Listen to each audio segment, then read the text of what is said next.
गेली हो माझी बहीण, आज गेली शेवटची, मला सोडून गेली.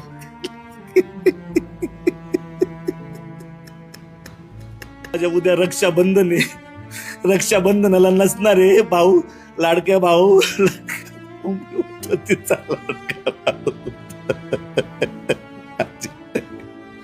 बहिणीला खूप छळलं माझ्या, खूप छळलं त्यांनी.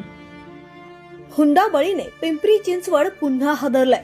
आधी वैष्णवी हगवणे आणि आता शिल्पा गव्हारे.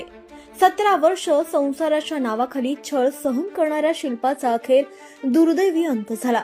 जमीन दिली, व्यवहारासाठी मदत केली, लाखो रुपये दिले, पण गव्हारे कुटुंबियांचा हव्यास काही संपलाच नाही. लेक सुखी राहावी म्हणून कलाटे कुटुंबीय देत राहिलं आणि गव्हारे कुटुंबीय घेत राहिलं. अखेर छळाला कंटाळून शिल्पाने जगाचा निरोप घेतला.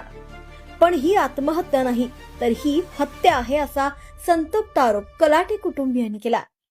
की बाबा तिला ज्या रूम मध्ये ते म्हणतात आरोपींनी काहीतरी सांगितलंय वाटतं की त्यांनी काय हे केलं म्हणून, परंतु जर सुसाईड करायचं असतं तर दरवाजा उघडा ठेवला नसता. हे रेकॉर्डवरती दरवाजा उघडा ठेवून सुसाईड करेल का?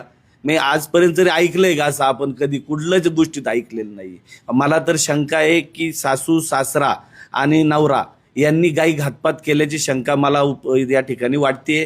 त्यामुळे पोलीस प्रशासनाला माझी विनंती आहे की ह्याच्यावरती चौकशी चांगली करावी आणि आरोपींना कठोर शिक्षा व्हावी, हीच आमच्या कलाटेक परिवाराची विनंती आहे. बहिणीला खूप छळलं माझ्या, खूप छळलं त्यांनी, छळलं माझ्या बहिणीला.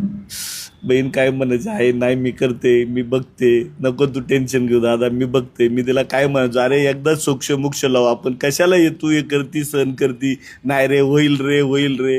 म्हणजे तिने खूप सहन केलं त्या आरामखोराचं, त्या सचिन गव्हारेचं. दारू पिऊन तिला मारहाण केलेली आहे तिला. काही पण हो, त्याला म्हणजे भांडायला कारणच लागत नव्हतं. दारू पिऊन आल्यानंतर आहे ना, जे त्याला आठवण, त्याचा बाप जे सांगल, बाप जेवढी चावी मारेल तेवढाच तो बोलायचा. इतका नालायक माणूस ना, कुठलाही संशय घे, काही घे, म्हणजे त्यांनी नाही ते प्रकार केले त्या सचिन गव्हारे. शेवटची मागणी काय असेल? माझी एक भाऊ म्हणून शेवटची मागणी आहे की मला तर वाटत नाहीये भाऊ म्हणून की ती असं काही कृत्य करेल म्हणून माझी विनंती आहे की ह्याला वेगळ्या अँगलने पाहावं आणि याचा तपास उचित व्हावा. पोलीस यंत्रणेला माझी विनंती आहे की आपण मला न्याय मिळवून द्यावा, आमच्या कुटुंबाला न्याय मिळवून द्यावा, एवढीच आमची विनंती आहे.